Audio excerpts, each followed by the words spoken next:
Humanity, when understood psychologically, is an infinite series of levels of consciousness, and you, the individual, are what you are depending on where you are in this series.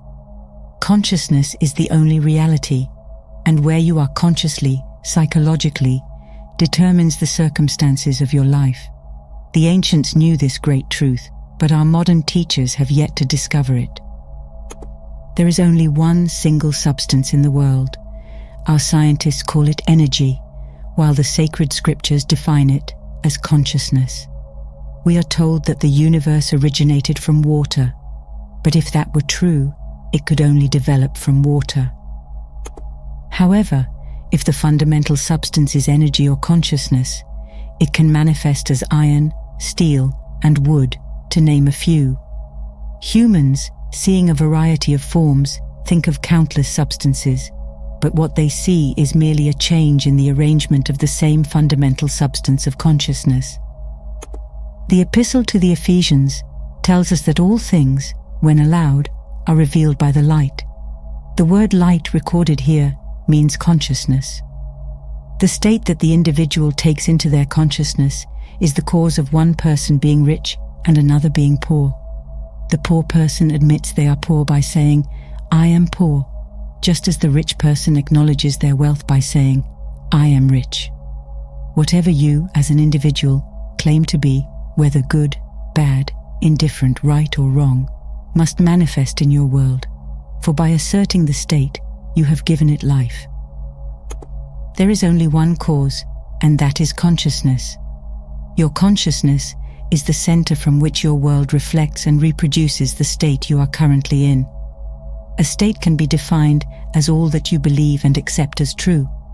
Therefore, if you want your world to change, you must determine what you want to accept and acknowledge as true before you can change it. To reach a specific definition of self, you must first uncritically observe your automatic reaction to an event, as your reaction determines your state. And without getting up from your chair, you can reshape your world by changing your level or state of being. This is done by uncritically observing yourself and how you react to life. If you don't like the circumstances of your life, recognize their cause. Be willing to admit that the circumstances are merely the objectification of what you are conscious of. Then change your consciousness, and your world will change. When you react to what is objectified, you find yourself bound to a certain level of consciousness, but if you refuse to react, the thread is broken. Stop being conscious of anything unpleasant, as every unpleasant thought makes you wade through psychological mud. Instead, identify with beauty, love, and the highest potential within you, and you will ascend the infinite levels of your own being and change the circumstances of your life. Your state of consciousness attracts life like a magnet. Steel, in its unmagnetized state, is a swirling mass of electrons, but when the electrons are aligned in one direction, the steel becomes magnetized. Nothing needs to be added to the steel to make it magnetic, or taken away to demagnetize it. This principle applies to you as well. You can change your world by realigning your thoughts and allowing them to wander only in the direction of the fulfillment of your desire. Pay attention to your reactions to life for any change in the arrangement of your mind, which can be observed through self-awareness, will bring about a change in your outer world. Learning to be passive about what is unattractive and unacceptable to you is important.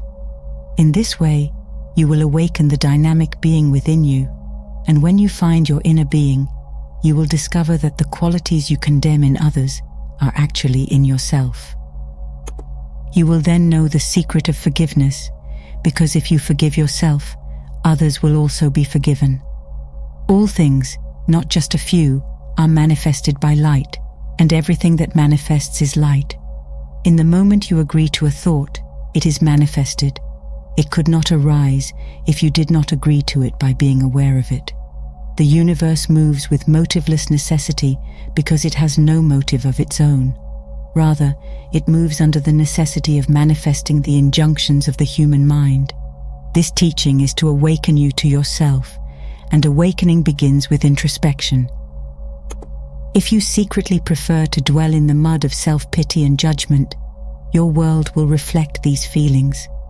However, if you realign your mind and live in the heavenly feeling of harmony and love, your manifested world will change.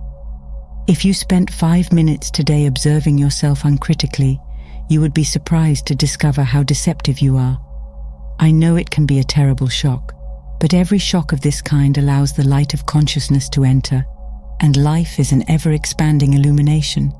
As the light comes in, you become more and more aware of who you truly are. There is only one cause for the phenomena of life. Only by observing your own consciousness can you discover the cause of what happens to you. There is no greater tyrant than the belief in a secondary cause. Let go of this tyrant by remembering the only substance, the only cause, which is consciousness, and immediately change what you are aware of. Only by observing your reactions to life can you find yourself. And remember, as long as you react as you do, the same things must happen to you. For everything you acknowledge is manifested by your consciousness, and everything you manifest is your consciousness. Stop trudging through the mud and living in the basement of your world. Your soul consists of everything you agree with. Lose your soul on one level, and you will find it again on a higher, differently defined level. Always examine yourself uncritically, for the moment you become critical, you automatically justify your reactions and associate yourself with what is observed. Everything is individual.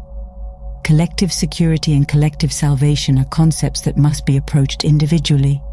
Learn to stand on your own feet and not on the feet of a group.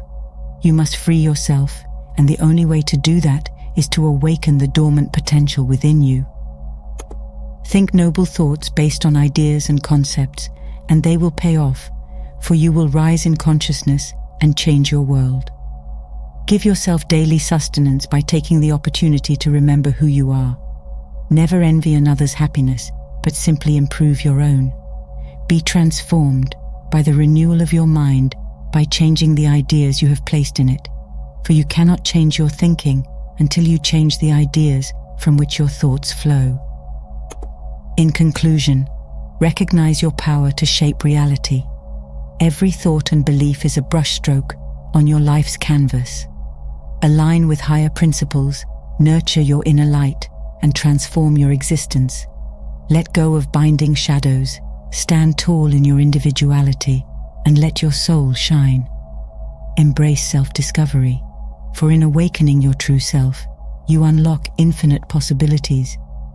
Remember, your world is but a reflection of your consciousness, so make it a masterpiece.